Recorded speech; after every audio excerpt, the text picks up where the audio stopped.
Salut tout le monde, le mois dernier j'ai pu vous présenter en avant-première le Redmi Note 9S que Xiaomi m'avait envoyé. Cette fois j'ai encore été gâté, parce que je viens de recevoir le Redmi Note 9 Pro que je vais vous montrer aujourd'hui.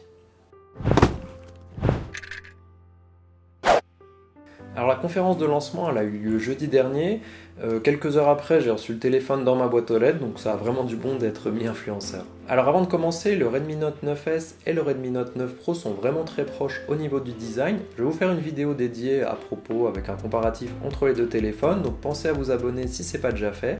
Et on commence le test du 9 Pro. Commençons par ce qui apparaît en premier, l'écran LCD de 6 pouces 67 dot display est grand et sera parfait pour la lecture de vidéos et le jeu. Il est aussi Full HD+, et a un ratio corps-écran de 91%. Ici, pas de capteur d'empreinte sous l'écran, mais plutôt sous le bouton Power. Je trouve ça bien plus pratique car quand on prend le téléphone en main, notre pouce arrive naturellement à cet endroit-là. Cela permet aussi au téléphone d'arriver avec une protection d'écran déjà installée et de ne pas gêner la lecture d'empreinte.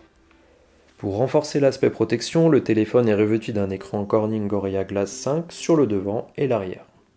Et pour protéger vos yeux, il a la certification TUV Rheinland Low Blue Light. Comme vous le voyez, la luminosité fonctionne très bien et je n'ai pas détecté de screen bleeding comme certains se demandaient sur le Note 9S. Au niveau du son des haut-parleurs, voici un exemple. Il est indiqué qu'ils sont 30% plus forts que la version précédente et qu'ils ont 80% de basse en plus. Have you ever had one of those weekends that feels like it was just a dream? A weekend that feels almost hard to believe. A weekend so grand, it feels like forever. Leaving yourself with only beautiful moments. Passons maintenant de l'autre côté du téléphone et son module photo. Au dos, nous avons ici la couleur gris interstellaire. Les reflets sont jolis même s'il est difficile de les montrer complètement en vidéo. Par contre, cet aspect brillant attrape énormément les empreintes, donc pensez à mettre une coque. On remarque aussi très vite le module photo avec ses 4 capteurs qui ressortent du téléphone. Voyons cela plus en détail. Le capteur principal est un capteur de 64 mégapixels. Il utilise la technologie de fusion des 4 pixels en un pour améliorer la qualité de l'image. Ici en pleine journée, le temps est découvert mais ça vous donne déjà une idée.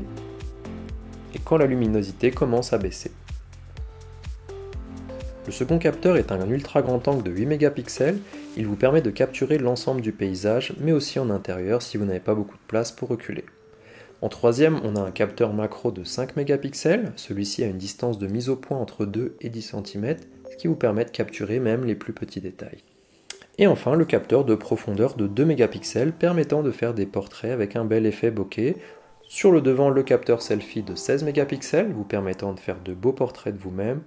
Vous bénéficiez aussi des différents modes photo tels que le mode nuit, le mode pro, etc. Voici un exemple d'une photo prise sans le mode nuit et ici avec le mode nuit. Pour la partie vidéo, le Redmi Note 9 Pro vous permet de filmer jusqu'en 4K 30 fps. La caméra selfie vous permet de faire du slow motion. A noter aussi le nouveau mode kaléidoscope pour stimuler votre créativité. Alors je vous ferai peut-être une vidéo dédiée quand j'aurai une idée de comment l'utiliser pour faire quelque chose de sympa, car c'est pas vraiment le genre de fonction que j'utilise habituellement. Et voici un exemple filmé en 4K 30 fps. Je vous ferai une vidéo comme j'avais fait pour le Note 9S quand le temps sera meilleur pour vous donner une meilleure idée de ce que ça peut donner.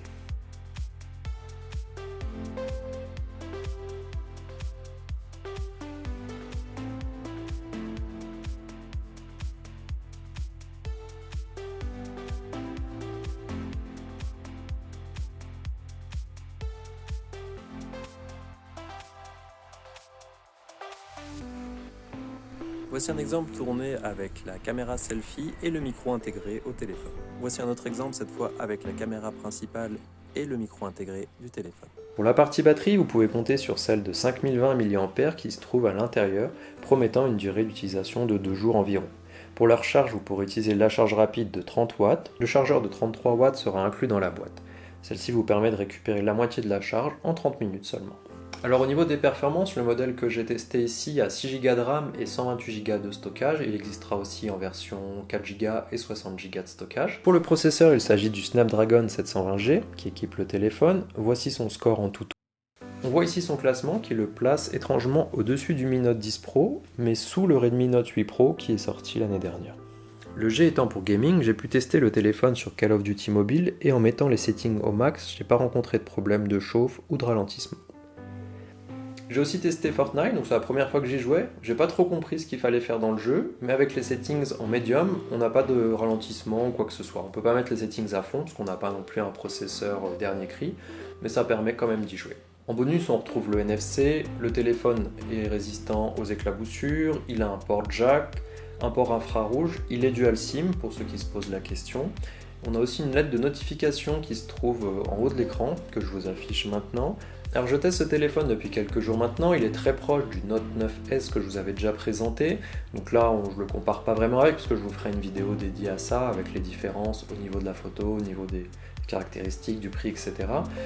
Le Note 9 Pro est un bon téléphone, il fait de bonnes photos, de la vidéo, on peut jouer aux jeux vidéo sans souci aussi, il a une bonne batterie, il a une grande taille d'écran, ce qui est positif pour moi, il a le NFC, le Dual SIM comme certains attendaient sur le Note 9S, donc je ne sais pas encore à combien il sera en France, là il a été annoncé autour des 300$, donc avec la différence de prix en euros, je ne sais pas exactement si on sera quelque chose de plus élevé ou dans ces eaux-là, donc à voir pour pouvoir ensuite comparer, est-ce que c'est un bon rapport qualité-prix ou est-ce que le 9S peut vous suffire. Voilà, j'espère que ça vous a plu, c'est un téléphone que je vais garder celui-ci, donc vous pourrez me poser des questions, je vais aussi pouvoir vous faire plus de vidéos dessus, déjà une vidéo pour vous montrer la 4K, peut-être une vidéo sur le kaléidoscope, et surtout un comparatif entre celui-ci et le 9S. Donc j'espère que ça vous a plu, et on se voit dans la prochaine vidéo.